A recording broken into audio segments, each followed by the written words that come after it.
In 1922, a circus elephant named Tusco escaped and went on a rampage. After crushing a Model T and running through backyards, he burst into a local bar and feasted on a giant batch of sour mash. No! Do you think that's why they put out peanuts at bars? Of course, to appease the elephant.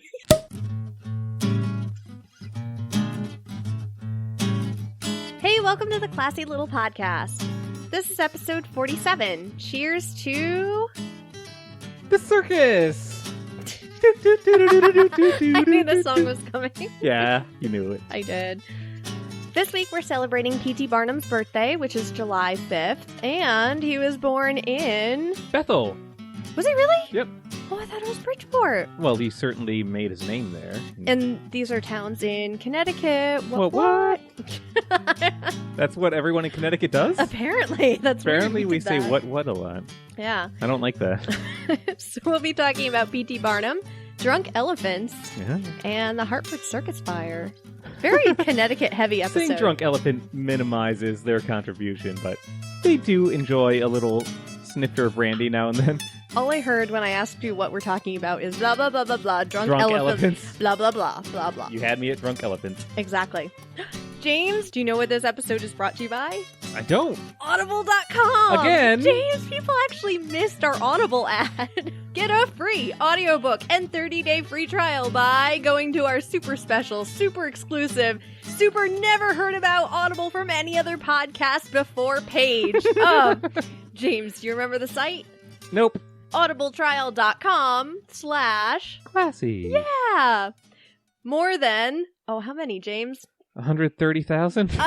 Well, yes, more than 130, but... Okay, so it's like Price is Right rules, except the opposite. More than 180,000 titles to choose from for your iPhone, Android, Kindle, or MP3 player.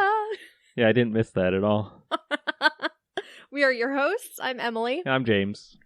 And let's talk about our wine. We have a 2013 Cabernet Sauvignon called Freak Show. That's right. Get your freak on. It's the best label I've ever seen, I think. It is so pretty. It's such a pretty label. And this is from Michael David Winery out of California. And there are notes of creme de cassis, licorice, spice, and cedar notes. Ooh. What I did, because it was summer and it's nice, this is a very heavy, full-bodied wine, was I mixed it with raspberry lemonade and threw some frozen berries in it. And the frozen berries is because my ice maker is broken, so we couldn't have ice. Yeah, but it works out quite perfectly. perfectly. Know, but it worked out so good. It gives it kind of a tart taste to counteract the sweetness of the wine. And it makes it a really nice summer drink. It's great. This is incredibly refreshing. It's like sangria, basically. Mm-hmm. And what kind of cheese do we have?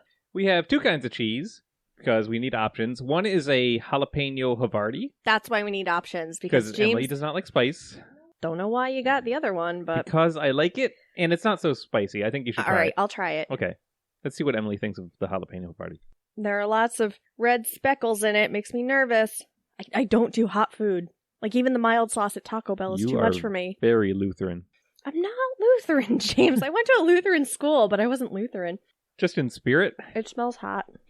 I'm waiting for it. It's not really going to come. The mildest little bit of heat. Where is it? Yeah, exactly. See, now I'm disappointed. Why's that? You wanted pain? No, but I feel like if they say jalapeno, it should taste more jalapenful. Nope. It got hot. Second bite, it got hot. Here you go. Drop it on my computer. Ah! I dropped it like it was hot. Ah! Oh!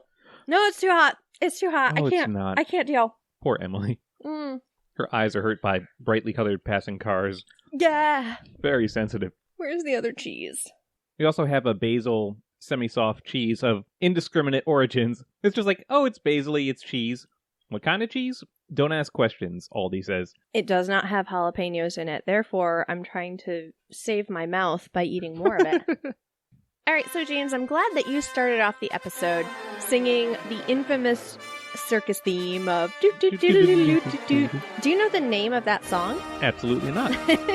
Yeah, I've kind of been on a mission for a few years to try to learn the actual names of songs that we all know, but because they don't have lyrics, we probably don't know the name of them.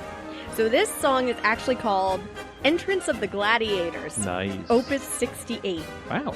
And it was originally composed in 1897 by a Czech composer named Julius Fučík.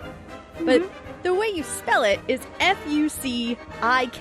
Nice. Yeah, there's an I just placed there to make sure that you're not dropping an F-bomb. Children could read his name. Mm-hmm.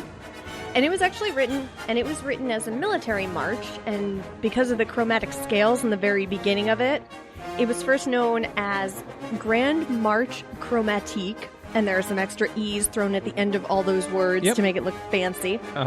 But because Fucik had such an interest in Roman history, he renamed it Entrance of the Gladiators, which is weird when you think about it, to hear that theme song and think of gladiators coming out. Yeah. That'd be very underwhelming if you were their opponent, like, oh no, the gladiator's coming. Like, oh, here's his entrance music. Yeah. In 1901, American Carl Fisher published a version for wind instruments composed by Canadian Louis Philippe Larendow under the title Thunder and Blazes. Boy, these names really do not explain the song very well. I know. And there are actually 3 parts to the song, and we're mostly familiar with the first part, especially from movies and pop culture. And if you listen to the second or third parts and you didn't have the first part to compare it to, you might not even know. You would never know. No, you would have no idea. I can't imagine a whole song composed of that. No. So this song was used in a lot of pop culture, like in the James Bond movie Octopussy and in the 2014 horror movie 13 Sins. It was used in a Fish song called Esther. Elton John used it in Your Sister Can't Twist, but She Can Rock and Roll. And you can hear it incorporated into Yakety Sax by Boots Randolph. Oh. Yeah, otherwise known as the Benny Hill theme song. And because podcasts are now considered pop culture, on Hollywood Babylon, it's often sung by Ralph Garman to Kevin Smith, who is famously afraid of clowns. Did you know the pipe organ most people associate with circus music is called a calliope? It's spelled calliope, which is the name of the Greek muse of music. But according to one website I found with a bunch of circus lingo, which I'll talk about later, it's a long E sound instead of the I sound, so it's calliope. Yeah. Sounds like Game of Thrones character. Oh. No, it's not. Oh. That threw me off. Oh, by the way, if you look up circus music, apparently it's a pretty popular genre of music according to the number of CDs and albums out there featuring circus music. It's like circus music for baby. Like all these fun. Oh no, don't do that to your baby. It's so scary, and the reviews are like, this was perfect for a circus-themed wedding. Oh, crap. I'm sure people could do a very tasteful circus-themed wedding, but I've been to don't think... Yeah, that's right. You did go to one. But I don't think that one song, even if you call it Thunder and Blazes, is... It's not really danceable music, is it? Yeah. Can't dance to it.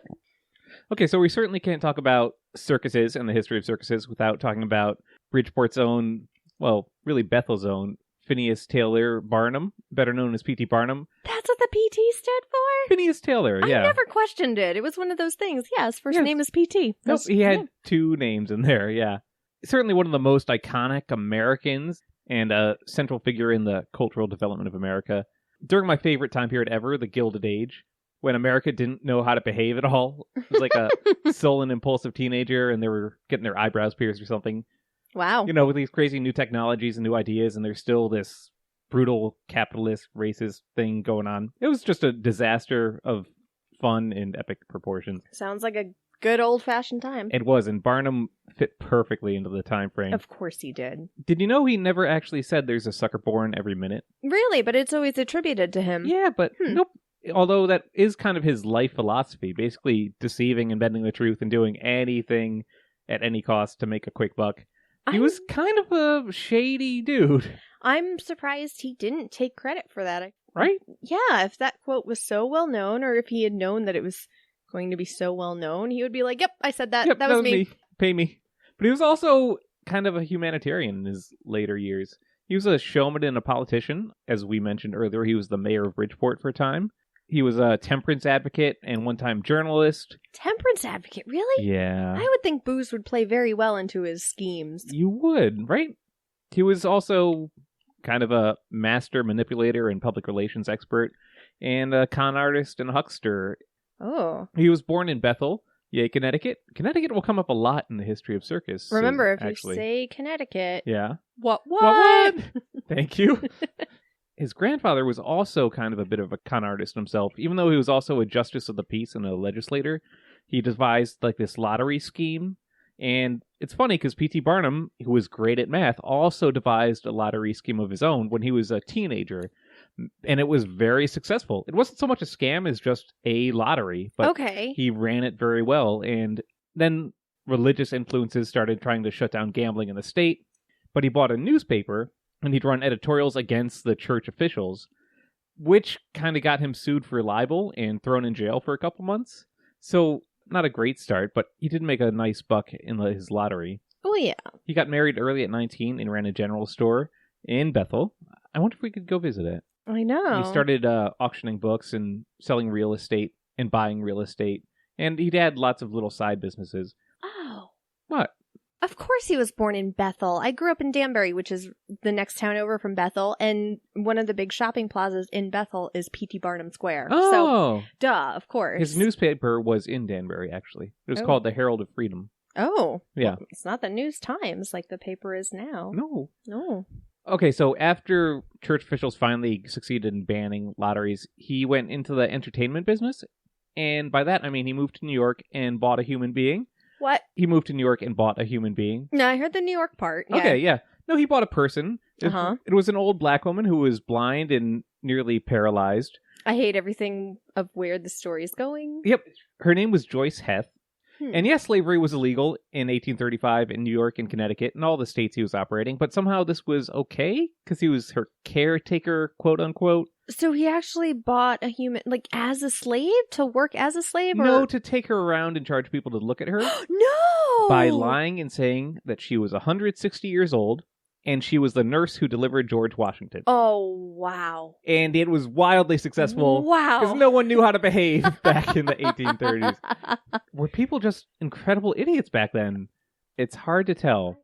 I just think they probably had never thought They just want to see the audacity of someone who would make this claim. Yeah. All right, here's a nickel. They probably didn't think to themselves, this is not right. No one had morals yet. No. Yeah. So he started to hear people calling him out for this ridiculous, idiotic claim. As rightfully so. As they should. So not everyone was an idiot. So in a genius move, he wrote a letter to the editor of a Boston newspaper. He wrote it anonymously, saying that this P.T. Barnum character is a scam artist, and Joyce Heth is not, in fact, 160 years old. What she is a very advanced robot. No! Yeah!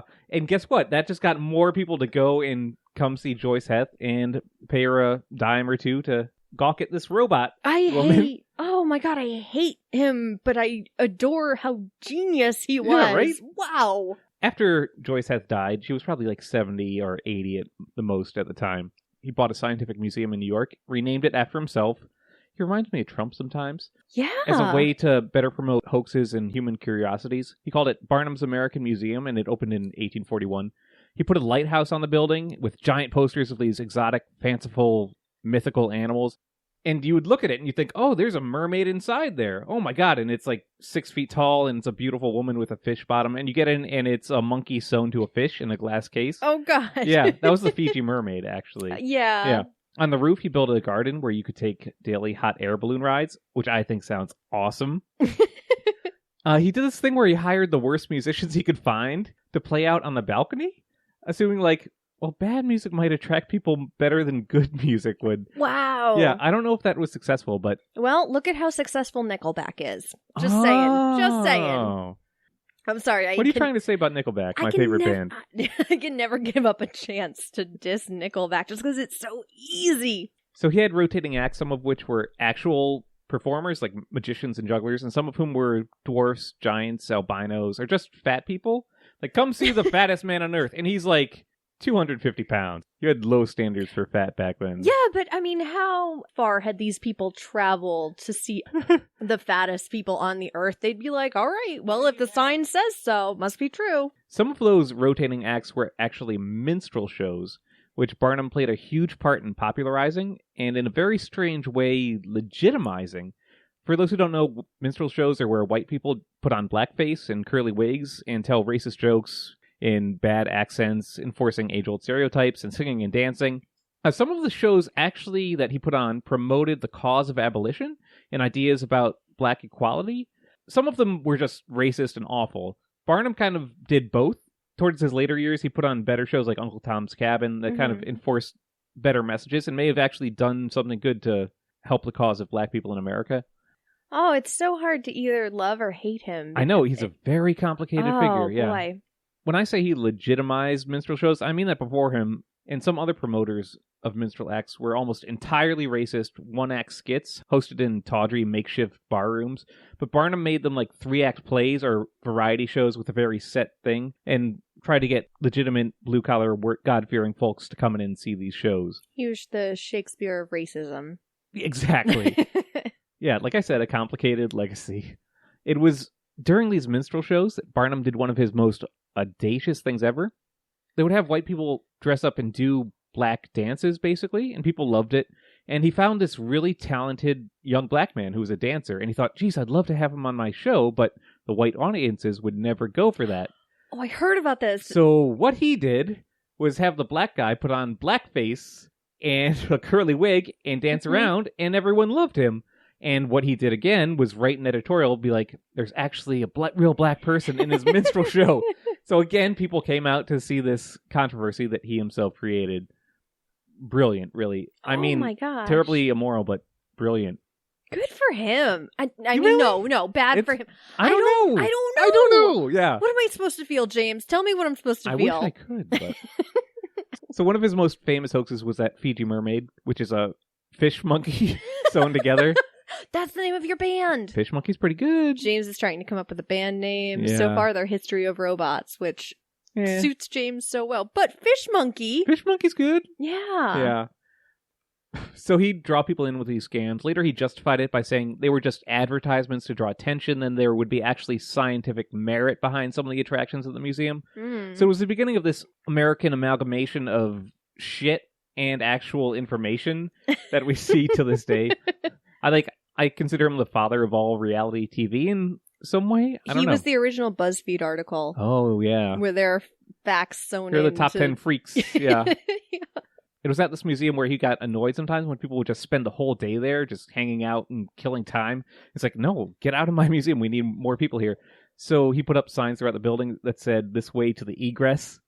Mm-hmm. And people would follow the sign around like, oh, where's this egress? I can't wait to see the egress. What is an egress? And then they'd finally get to the final door, like through this door, the egress. And then they'd find themselves outside because egress means exit. Oh! And then they'd have to pay a dime or whatever to get back in. Fucking brilliant. Yeah. Wow. Mm-hmm. So he wasn't totally without humor. I don't know how to feel about it. I don't like not having like... Just wait. It's not going to get any clearer. No, there's more. Oh, there's so much more. Yeah, but wait, there's more. So he hired... or bought, depending on who you listen to, a number of freaks. I say freaks in quotation marks, by the way. The most famous of who was probably a little person who came to be known as General Tom Thumb. His little trademark was the smallest person who ever walked around, which I think is funny for some reason. He was only 4 years old at the time, but he was claimed to be 11. Barnum met him in Bridgeport, actually, just on a random trip, and he paid his family $3 a week for his services. It's a really different time when you could just meet a baby little person and be like, I'd like to buy your child. So they taught this 4-year-old to do imitations of famous people, and they claimed that he was 11. And they had him do things like drink wine and smoke cigars for people's amusement. Oh my god. Again, classic Gilded Age. No one knew what morality was. Bad. And guess what? America ate it up. They loved it. Tom Thumb was a sensation. The world couldn't get enough of him. They met Queen Victoria, the Tsar of Russia. They toured the world. Tom Thumb made P.T. Barnum one of the richest people in America. James, be respectful. General Tom Thumb. Of course. Apparently. Oh, I bet he played that march as he went into battle. Tom Thumb took Barnum all over the world. He called it like the greatest years of his life. While on this tour, he met a famous soprano by the name of Jenny Lind and negotiated this contract. And he wanted to become legitimate by actually touring around a singer who wasn't, I don't know, a taxidermied octopus glued to a rabbit or something. Like it's actual human being with talent. And he was very successful touring around Jenny Lind, making lots of money. After this, Barnum campaigned to make theater more legitimate in the U.S., which is an odd sentence, but they used to be really dens of inequity in dangerous places. So he opened the largest theater in New York at the time and called it the Moral Lecture Room to try to get decent human beings to come to the theater. And he put on moralistic shows and things about temperance and abolition and watered down Shakespeare plays. And he started holding beauty pageants and baby pageants, all of which did very well.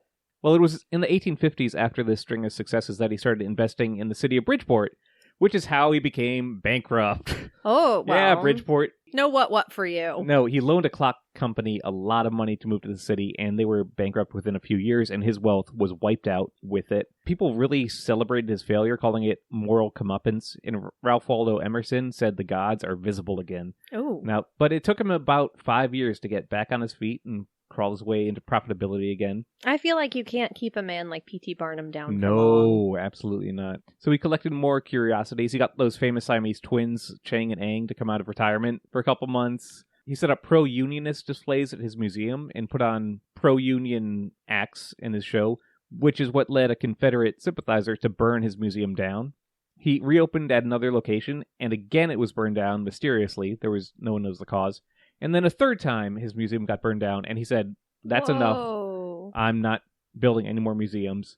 Also, his famous mansion in Bridgeport, called Iranistan, was also burnt down. So his life was kind of plagued by these fires. I thought Iranistan was something that Sarah Palin came up with when she was just coming up. No, I swear to God, that was one of the jokes of just like, Iranistan. I could see that. Yeah. That's pretty good Sarah Palin, Emily. Thank you. Yeah. I have the glasses. And the side bangs. Mm-hmm. I did have a bump it for a while, too. I hated how pretty she was. Damn it. Anyhow. But wait, there is a Barnum Museum in Bridgeport. Absolutely. And that hasn't burned down? No, but it did get hit by a tornado a couple years ago and hasn't opened since. Oh, really? Yes. I thought I went there recently. I guess not. Well, it wasn't until Barnum was 60 that he actually started the business that he would become most famous for, which, of course, is the circus business. In 1870, he established Barnum's Grand Traveling Museum, Menagerie, Caravan, and Hippodrome. Okay, that's a little long. A little bit, yeah. He's a businessman. He knows to shorten it. It should have been like, I don't know, what's the acronym for that? Anything good? BGTMMCH. Bigotum Kushut. Oh, I'm so happy you did that. Thank you so much, James. You're welcome. Yeah, I wonder if there was a hidden word if you played that backwards. I don't think so. You're enjoying that punch, Emily. Isn't it good? Yeah. Our friend Kitty just made a great call. Yeah. I mentioned that there isn't like a big P.T. Barnum biopic, and I think his life is perfect for that. Yeah. And she's like, know who's got to play him? John C. Reilly. We hadn't even looked looked at a photo. Perfect. John C. Reilly, if you are out there, we know you listen. Make this happen. Yeah. Okay, so his circus was a traveling troupe of human curiosities and animals and entertainment acts, and he called back many of the curious folks who he once displayed at his museum and took them on the road. His was the first circus to ever travel by train, and he bought his own train to do it. That in itself was a brilliant move because roads were really shoddy back then. This allowed him to reach much farther around the country than anyone else ever had. Like, can you imagine being a quiet farmhand in Ohio or something, and suddenly a train full of exotic animals and little people and Siamese twins and acrobats comes pouring through? It's like nothing you've ever seen or will ever see again. No, pretty much. Back in New York, Barnum secured a site for the permanent home of his spectacular show. He opened the New York Hippodrome. I love that word. I love that word, Yeah. too. He opened it in April 1874 on a site that later became known as Madison Square Garden. Wait. There were a few Madison Square Gardens, apparently. There were. So was His, this... I think, was the first. Oh, okay. Although it was the Hippodrome. So he merged his circus with another guy, James Bailey's, as a way of eliminating competition, and this established the greatest show on earth, Barnum and Bailey. Barnum and Bailey! Yeah. A year later, he bought a 6.5-ton Asian elephant by the name of Jumbo, who became by far the biggest attraction of his circus. Biggest as far as size, or biggest as far as most draw. popular? I see. Yeah. Politically, Barnum changed a lot through his lifetime, although he did own Joyce Heth, and previously he owned at least one slave while touring in the South, and he held minstrel shows, some of which were positive about the plight of black people. Mm-hmm. He also became an advocate for abolition later in his life and opposed slavery, and this led him to leave the Democratic Party and join the anti-slavery Republicans. 5 years before his circus began, he was elected as a legislator representing Fairfield for 4 terms, and after the circus in 1875, he was elected as mayor of Bridgeport. Hey, hey. I'm sorry, I mean, what? No. Apparently that is, if we refer to Bridgeport, Connecticut, It's hey, that gets a hey. hey. Connecticut is what? Okay, I gotcha. I'm following.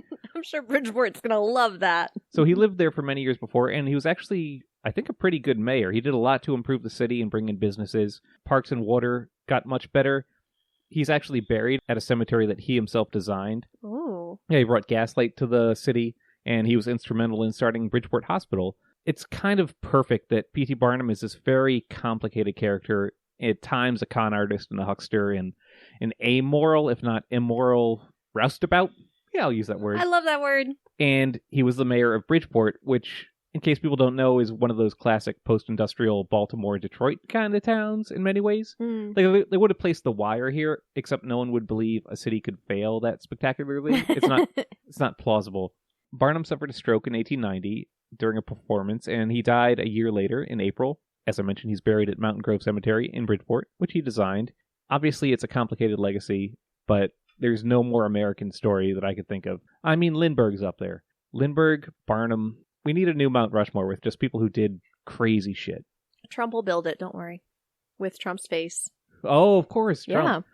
I think you might have to put him on there. I'm pretty sure Mount Rushmore was a natural occurrence, James. Oh, yeah, I can't believe those rocks just formed lately. Who said that? I don't know. I'm sure it's been a joke that's been in lots of TV shows. Yeah, so that's Barnum. Should we take our first break? Sure. All right, we'll be right back. Just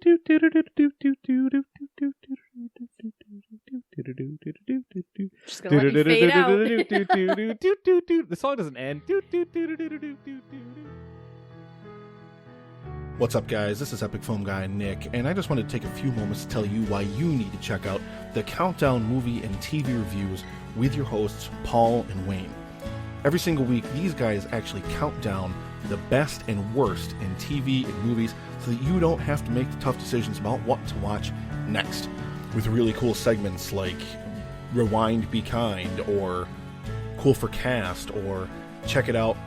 You're always going to have a great time when you listen to this show. We're very, very proud to feature their promos on our show every single week, and we're very, very proud to call them our brothers all the way down in Perth, Australia. So if you're not listening to The Countdown yet, what you need to do is head over to their website, thecountdownmoviesandtv.podomatic.com, or use your favorite podcast app and just search for The Countdown Movie and TV Reviews.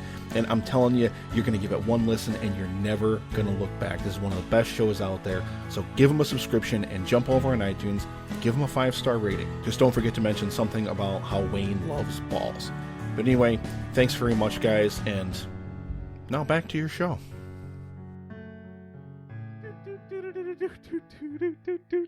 We'll see how long he goes. And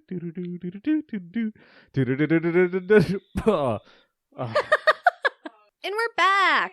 That's all I got. James, Kitty and I took a field trip today. I am aware of this. You didn't know about it when I you're like... didn't when I showed up. Oh, like... Emily's in Hartford. Say what? Yeah, so even though I've lived in Connecticut all my life, and you've lived in Connecticut all your life... What? Did you... What? I'm sorry, Connecticut. What? Thanks. Did you ever hear about the Hartford Circus fire? I have heard of it, but I don't know much about it. So I hadn't heard about it until a few years ago from an episode of Stuff You Missed in History Class. Great podcast. I know. I'll link to that in the show notes. So on July 6th, 1944, at the Ringling Brothers and Barnum and Bailey Circus, a fire started near the main entrance of the circus tent and quickly spread, and the big top went up in flames. One of the main entrances was blocked with animal cages, and there are stories of children being tossed over the cages and people going into the cages trying to get out of this circus fire in order to save them. So they had to go in like lions' cages to get out of a fire? Yeah, pretty much. But the most common story is that kids were thrown over, volunteers were like throwing these kids over the cages to get them out. And there are people who were able to cut the tent open with pocket knives and escape that way. God. Survivors, including those who were very young at the time, have talked about jumping down from the bleachers onto the ground, which was covered in straw and hay.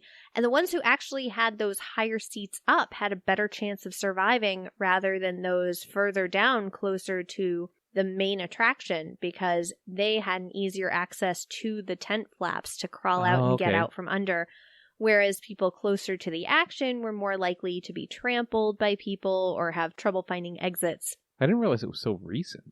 Yeah, it was 1944. This was right in the midst of World War II, and one of the problems with having this circus fire was that the circus was understaffed because a lot of the staff were away in World War II, and close to 170 people died that day.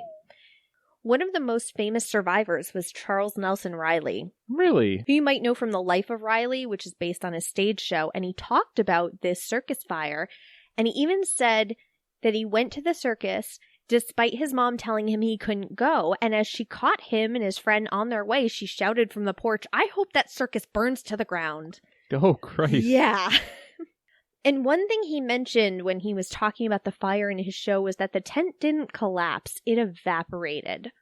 So the start of the fire is really, it's still unknown. It was either maybe a cigarette or a wiring problem, or there was an arsonist who, his story didn't quite check out, but he said he started it. We're not really sure why.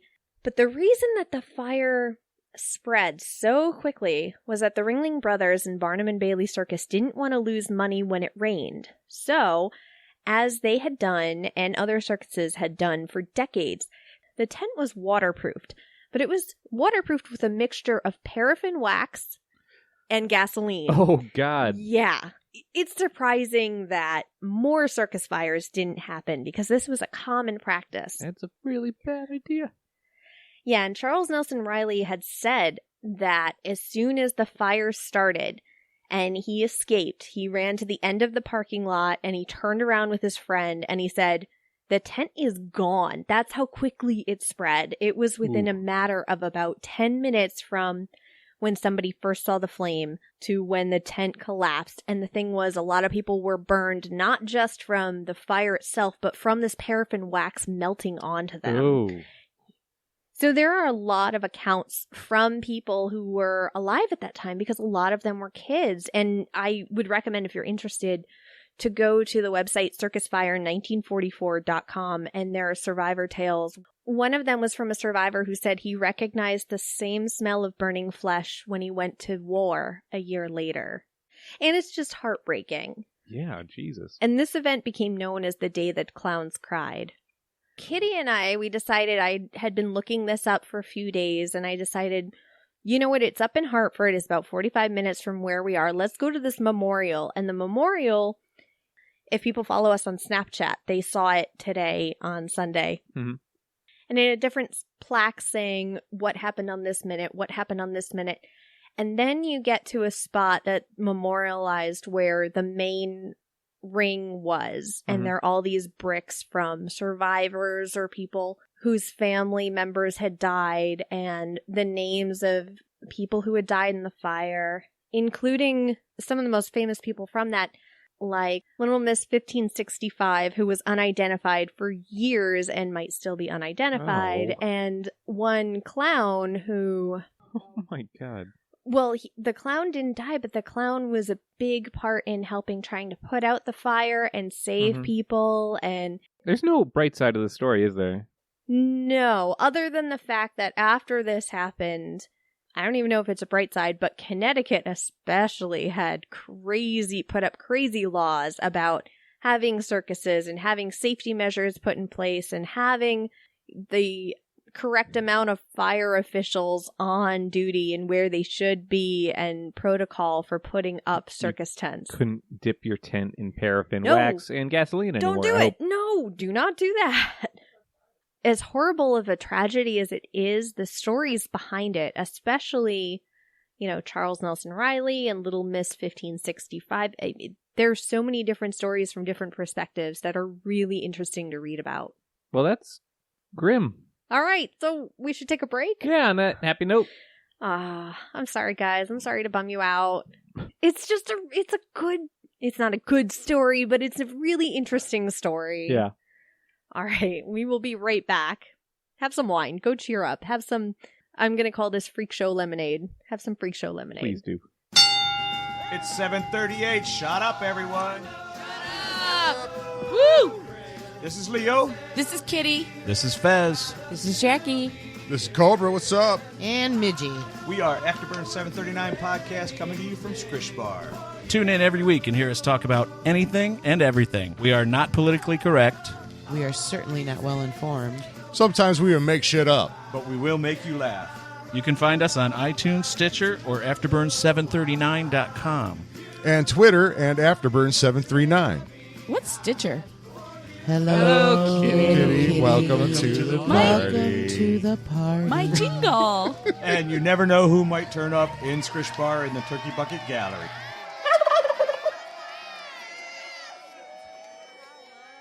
I quit. We're back. Hey. We hope you cheered up. Yeah. Sorry to bring you down, everyone. I don't know. That story, as soon as we wanted to do Cheers to the Circus, I was like, I really want to talk about the Hartford Circus Get that fire. local connection. You know. I know. Mhm. Plus, I got to take a field trip. And we got to stare at Little Man and play with him to cheer us up. Little Man is my cat, by the way. In case you have never listened before. Oh, he's so cute. Tell me about drunk So elephants, speaking James. of large animals, What? How dare you? recently, How dare you, sir? Ringling Brothers and Barnum and Bailey Circus announced they would stop using elephants in its shows as of May. So that has happened, and they've retired their 11 remaining circus elephants to a 200-acre sanctuary in Florida. Were they 11 benevolent elephants? They were. Well, originally they pledged to end their elephant acts by 2018, but I guess outside pressure made them speed that up. So good for the circus for doing that.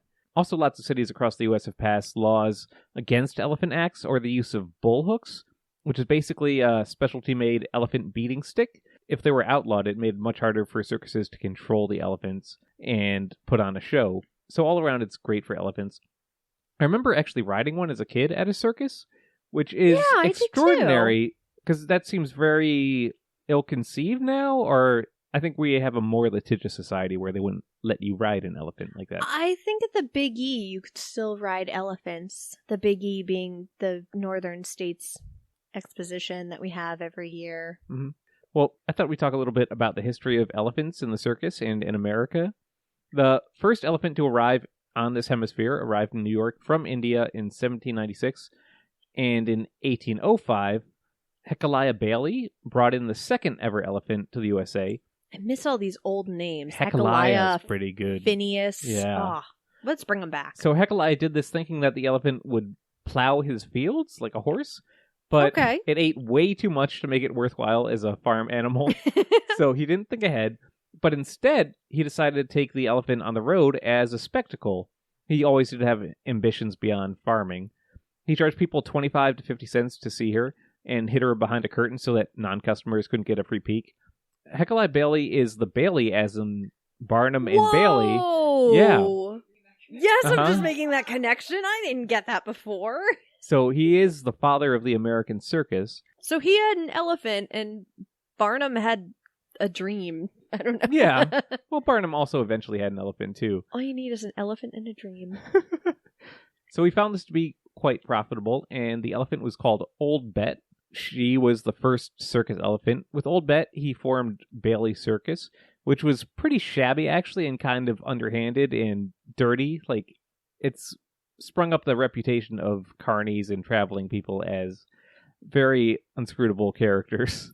So Old Bet was known for her gentleness and for uncorking and guzzling endless bottles of beer. Uncorking? Yeah.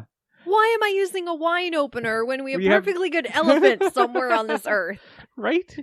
So Do they just suck it up? I want to know. I don't know. They don't have thumbs. You know the word circus comes from the word corkscrew? Are you serious? No. Oh. Damn it, Emily. But that was fun. You do that to me all the time. What did I tell you last time? Oh, Did you know Jonas Salk's polio vaccine was funded by an ice cream company? you're a jerk. So elephants love booze, if they weren't likable enough already. They love a little sip now and then. They are very social animals, you know. Yeah. Like having their little cocktail parties. No. So Bailey toured Old Bet around New England, walking her from town to town at night so no one could get a free peek. In 1816, which was that year without a summer. Okay, Remember? yeah. Because of volcanic activity and the dreary environment. It was like snowing in July. Well, I don't remember. I wasn't there, but I remember us talking It about inspired Mary Shelley to write Frankenstein. it. Mm-hmm. So in 1816, Bailey took Old Bet to the town of Alfred, Maine. You see, this thing was, there was a farmer in that town by the name of Daniel Davis who was very distraught and maybe upset because crops wouldn't grow in this year without a summer. And since this guy was coming in charging people to look at an elephant, he was pretty upset about it.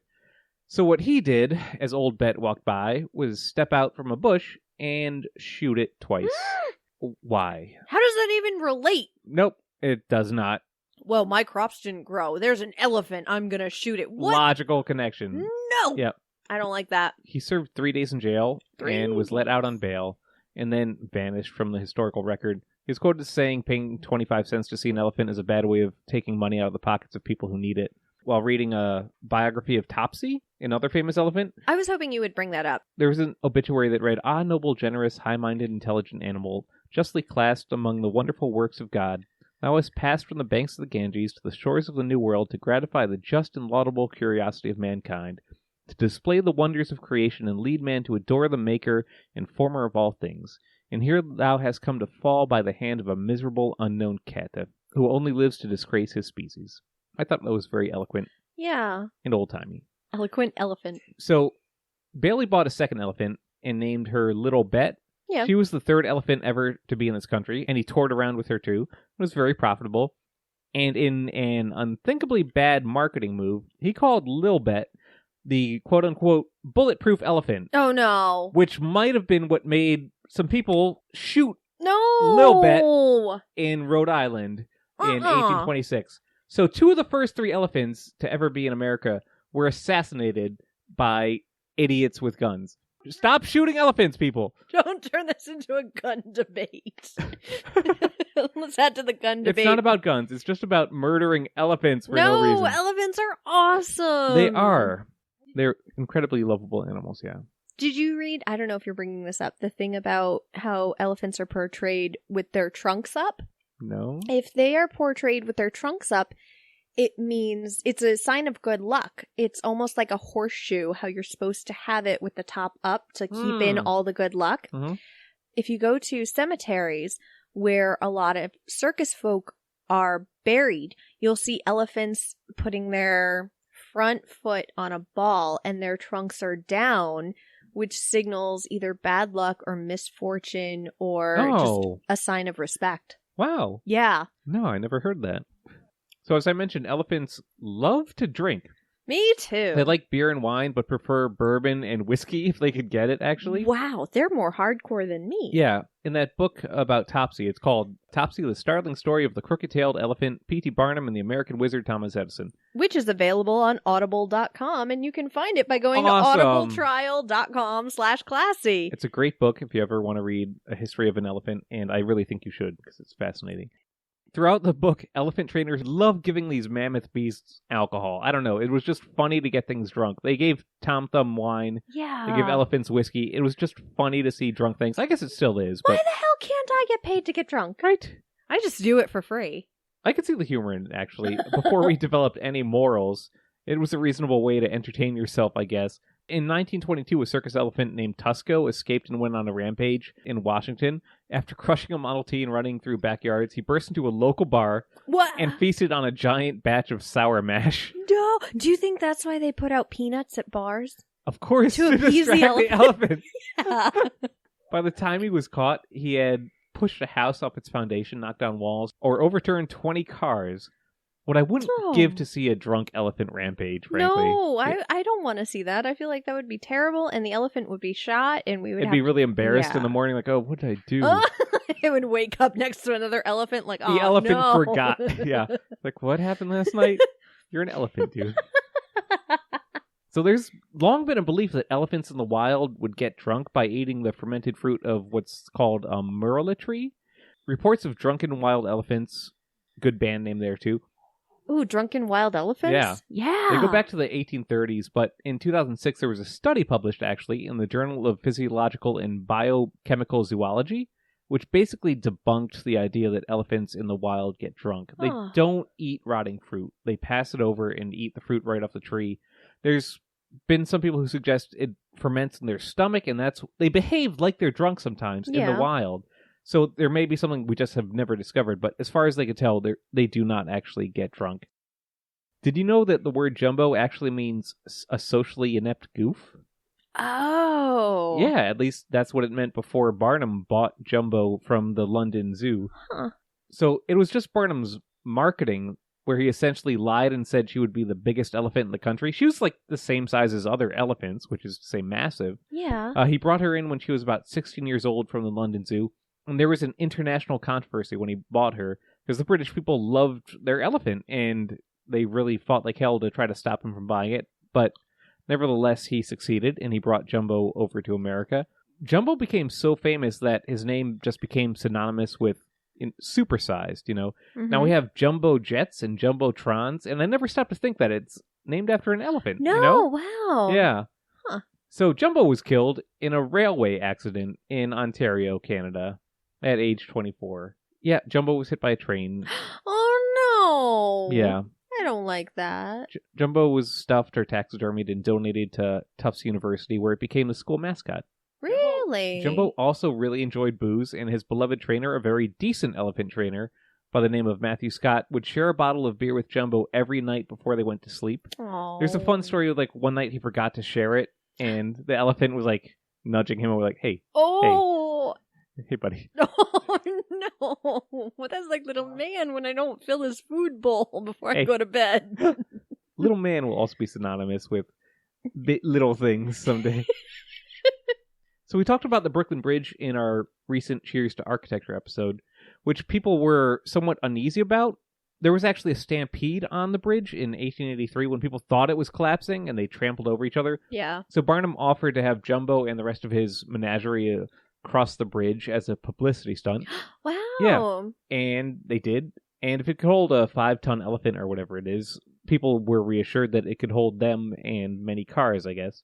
Oh, that's cool that you made the connection. I love that. Yeah. This was an issue, actually, as often they would try to cross bridges with these elephants as they were touring around either them or a whole circus, and more than once, bridges would collapse under the weight of them, and the elephants died. No, they can't swim? Of course, yeah, elephants can swim, but I think it's the fall from the bridge that did them in. Oh, yeah. Now, elephants are very naturally passive animals, but circus life makes them quite violent, it seems, especially male elephants. Yeah. Who go through a months-long hormonal change called musth. M-U-S-T-H. Musth. A month-long hormone, like once in their more life? More than a month. No, like every year. Every year? Yeah. So it's like a period, but of massive proportion. A mat of elephantal. It's PMS. Exactly. It's pachydermy. Pachydermy menstrual syndrome. Perfect. During this time, they produce about 60 times more testosterone than normal. And historically, this is when they go nuts and kill trainers and bystanders and wreck shit. Though it usually occurs when you also abuse an elephant. They're very passive and lovable animals, and they love right back, but they really do not forget to. Oh, yeah. If you abuse an elephant, he's going to get you back, and they're bigger than you. In case you didn't know, they're bigger than you. They've actually put elephants on trial for killings. At the turn of the century, a bull elephant named Charlie stood trial in England for killing its abusive owner. It was eventually acquitted. Good for Charlie. I can't picture him in a courtroom, like just trying to remain put on still in a his little best suit. It's like a Far Side cartoon. Oh, yeah. In 1916, an elephant named Mary killed one of her handlers in Tennessee. Mary. Now, she stood trial. Nice. And she was found guilty and hanged. They hanged an elephant? Yeah. How would you kill an elephant? No. First of all, I wouldn't kill an elephant. Second of all, if I were to... I don't know. I can't picture a rope strong enough to hang an elephant, but I also don't want to do this. I don't like this. I don't like this at all. Let's not play that game. No. Let's not play the game of how would you kill an elephant. No, this is a terrible game, James. Uh-huh. Because trust me, Bullets of the Day did not do it. They had a lot of trouble wrangling in these unruly elephants. Oh, I'm so glad they're not performing anymore. There are much better lives to be had for elephants than that, and I'm glad that people have stood up against it. I think elephants deserve to just chill the fuck out. Did you ever read, I know I saw this book in your apartment, but did you ever read the book Water for Elephants? No, I never have, actually. Well, that is available on audibletrial.com/classy if you would like that as your free book. But that is an incredible look at the circus way back in the day. And also, do you know the title Water for Elephants? Apparently, people would try and brag and say, oh, yeah, I worked for the circus. Sure, I brought the water to the elephants. And you could tell that that was fake and that they didn't actually work for the circus if they said that, because you can't bring water to an elephant. You have to bring elephants to water. Really? They drink way too much water to be brought buckets of water. Oh, interesting. That's another book if you want to take a look at the abuses of elephants. Oh. Way back when. I mean, it's not all about the abuses of elephants. Sure. There's a story. Robert Pattinson was in the movie with Reese Witherspoon. I know I didn't see the movie, but the book was really, really good. And I gained a bit more respect for the circus and a lot of interest in the history of the circus because of that book. Huh. Well, I will read it or buy it on Audible. Oh, you don't have to buy it. You could get it for free, James. Oh, yeah. Okay. Let me end on a fun note, actually. Okay, good. Okay, in the early 1900s, Barnum and Bailey's chief elephant trainer decided to teach his elephants how to play baseball. He taught an elephant named Pilot to swing a bat, and another named Bessie to use a mitt, and after about 2 years of training, he taught another elephant, Coco, to pitch. I love all this. Yes, in 1912, they played their first game, and elephant baseball was born. This is amazing. This is better than A League of Their Own. Much better. I want to see this movie. I know. It was popular enough that Ringling created its own team with 9 pachyderm players, and other circuses followed suit. Oh my god, I have to go find newsreels or some report of this elephant baseball league. James, what are we doing podcasting? We need to find this. So, James, you're quite proud of your history as a carny? You just spring that on. I'm just going to spring that on you, yeah. But I'm so well-read. Yeah, you are very well-read, but anytime a carnival gets brought up, Did you're you like, know I did was you a know carny? I was a carny? It was my first job. Yeah. A friend of mine, his dad still owns a carnival here in Connecticut, and it was a great working environment. All my friends went there, and we put together rides, and we rode together. It was like working at the Max in Saved by the Bell. Saved by the Bell? Like working with all your friends in one place, and it was a great work time. there.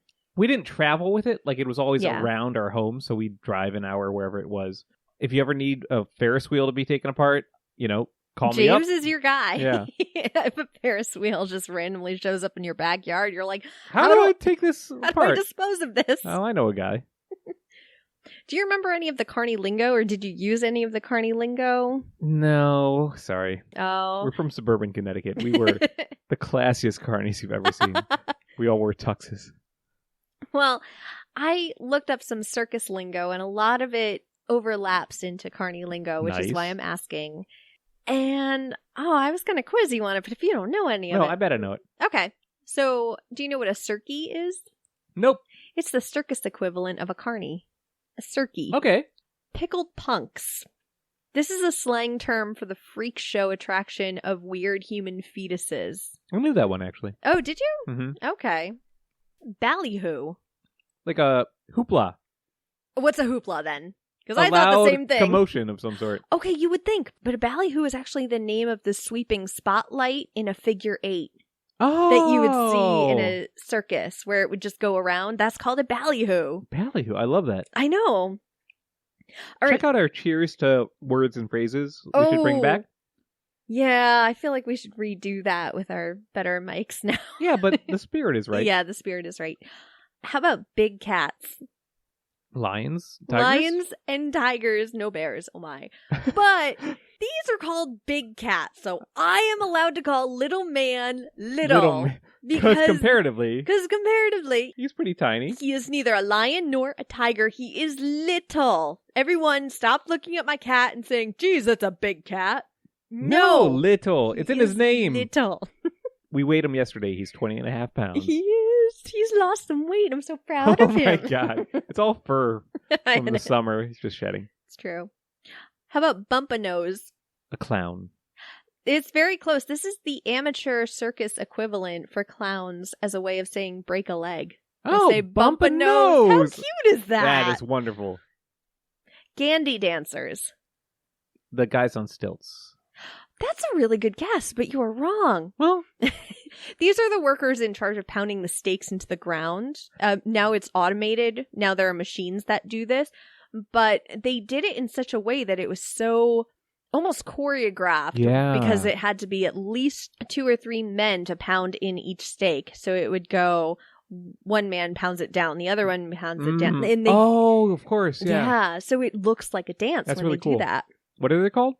Gandy dancers. Gandy dancers. I know. John Robinson. The guy by the name of John Robinson. Is it just like anyone who comes to the circus? No, this was used to signal a shortened act, like in the case of bad weather approaching or an emergency. An announcement might be made, would John Robinson please come to the rear entrance? Oh. And that would signal a performer to skip right to his last trick of the act. That's great. Candy Butcher. One of the food sellers. Good call, yeah. This is a concession stand person. And the story of the term candy butcher was that the first person to sell candy at a carnival was so successful, he was able to quit his job as a butcher, but the fact that he was a butcher stuck, so he became Candy Butcher. That's cute. Trooper. It is exactly what you think it is. If you've ever heard the phrase, he's a real trooper, a lot of people might spell it with 2 O's in the middle, like Trooper, as in a military troop. Sure. But in actuality, the term came from somebody who had been with a touring circus troupe, Troupe, for a year or more. So next time you write out that someone is a real trooper, remember to spell it with a U instead of 2 O's. You're kidding. Troopers, O-U-P-E-R. Yes. This was in the AP. Oh, of course. This is in the AP style book, James. No way. Yeah, I am calling you out on your journalism degree. Well, Give it I back. don't use it anymore. So speaking of signals, do you know what it means if you hear Stars and Stripes Forever being played? The night's coming to an end? It means that there is an emergency. When the Hartford Circus fire broke out, the band was told to play Stars and Stripes Forever, signaling that there's an emergency, get everybody out. Oh my God. That gives the song a very dark connotation. It does. Yes, this is also known as the Disaster March. Really? Yep. And this is apparently safer and more effective in case of an emergency than somebody yelling fire. No shit, yeah, because if somebody yells fire, you're just going to be like, what? But if you start hearing that and you are in a public place, if you hear Stars and Stripes Forever being played by the band, let's make it toward the door. Yeah, let's calmly go to the door. Holy crap. Did you ever hear the phrase to see the elephant? No.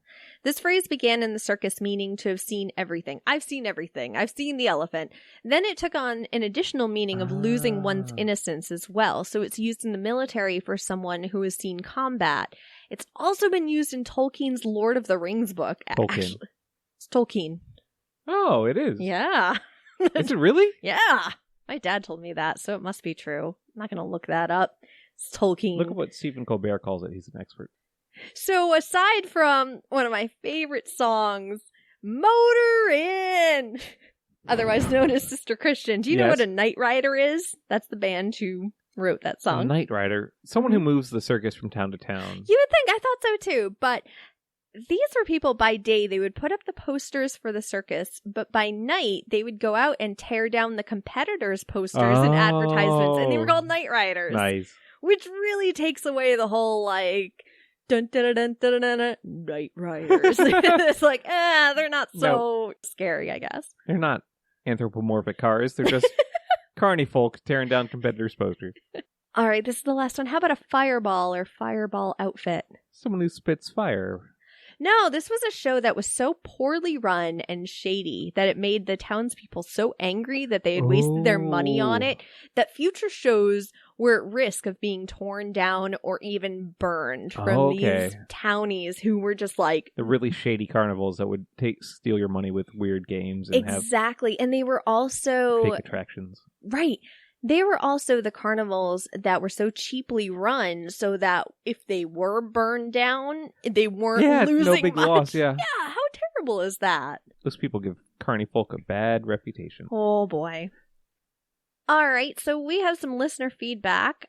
What? I know. This is nothing we did wrong. This was from episode 42, Cheers to Numbers. And this is from Brian from Everyone Has a Podcast, who we're very sorry about your butt. If anybody knows, Brian got... Oh, Brian got a tattoo on his butt. No. He got his butt branded by his co-host. Yes, from the show. Wait, his co-host did it? Yep. Those guys were so nice, though. I didn't think they'd They're go around very nice. branding each other. Well, they didn't do it out of spite. They just did Out it. of fun. Out of fun, yeah. So we got some feedback, and we'll play that right now. Hey, everybody, this is Brian from Everyone Has a Podcast, and you're listening to the Classy Little Podcast. Now, every week on the Classy Little Podcast, they say something that just I need to find out more about. That's something that they're really good at doing on their show. It was a couple weeks ago, they said something about Bedford's Law, which is the law that right up to a cellular level or up to a cosmic galactic scale, most things, when counted, it starts with a 1. It's not 100% known why that works, but I think I might have figured it out, or I'm just talking out of my ass. So here's my attempt at that. So everything starts at 0. Then it becomes something. That means there is one of it. And there's a 100% chance that it starts with a 1, obviously, because there's only one of it. And then it multiplies, and it turns into 2. Being under 2 of that thing means that there's a 50% chance that it could start with a 1. Then if there's more of that thing, from 2 to 9, there's a 50% chance to an 11.1% repeating chance that it starts with a 1. Then if it multiplies beyond that, the odds of the number starting with a 1 increase from 11.1% to about a 58% chance when you hit 19. From there, the odds of the number starting with a 1 decrease as the odds of the other numbers increase. From 20 to 29, the odds of the number starting with a 2 increase until it matches the odds of it being a 1 at about 38%. Then the odds of a 1 or 2 starting the number decrease from 30 to 39, as the odds of it starting with a 3 increase until 1, 2, and 3 are equal at the 39 mark at a 28% chance of it starting with one of those 3. Clear as mud. The pattern continues until you hit 99. At that point, for the first time, all 9 numbers have the same 11.1 repeating percent chance of being the starting number. In the last 99 numbers that our number could have been, the highest chance that it could have possibly been a 9 is 11.1%. The highest chance that it could have started with an 8 is 12.4%. Little jumps. The highest chance that it could have been a 7 is 13.9. A 6 is 15.9. A 5, 18.7. A 4 is 22.4. Now we start getting into bigger numbers with a 3 at 28.2%. A 2 at 37.9%. And finally, the best chances of a 1 being the leading number is 57.9%. Assuming that whatever you are counting is finite, the cycle starts again in the hundreds, thousands, millions, billions, and up to a countable infinity of numbers. So the reason Bedford's Law works is statistical probability. The odds of the leading number being a 1 are higher for longer than any other number, or something like that. Wow, that was the most well-researched feedback we've ever received. I know. Yeah, he did math and everything. Brian, we are impressed. Cheers to you, dude. Yeah. And your butt. We're so sorry. Oh, your poor butt. Your poor butt. Yeah, so thank you, Brian. And also, if anybody ever wants to send us listener feedback, because we love hearing from you guys. You can send us messages like that on our website, actually. Yeah. If you ever want to send us audio feedback that we can play on the show, you can email us at contact@classylittlepodcast.com with an audio recording, or you can call our Google Voice number, which is 203-872-7654. Can I call it with a fake voice? Sure, James. I'll put you on the show. Yay. Why not? My name's Phineas Herbuckle Cornwallis. I think I tried to make a word out of the phone number, and it's something like 203 USA Polio. So that's not gonna work. That's not great. No. Minus the O at the end. It was just like, well, if you made it 8 digits, you could spell USA Polio. It's like 1-800-mattress. Yeah. Leave off the last O for oh dear. Oh no, my poor son. So we want to thank our wonderful Patreon supporters, Greg at Debt Shepherd Radio, Jason Bryant from Matt Talk Online, Nick from the Epic Film Guys, and our newest sponsor, we have a new one. I know, Jim from the AverageGuy.tv. I hope you went and watched us on Home Gadget Geeks on his show. That was a lot of fun. Oh, jeez. He was swell. He was swell. I love Jim. Great. So you can subscribe, find show notes and extras, and how to find us on social media, all on our website, classylittlepodcast.com. Do it. And thanks for listening. Enough of that. Enough of that. Cheers. Cheers.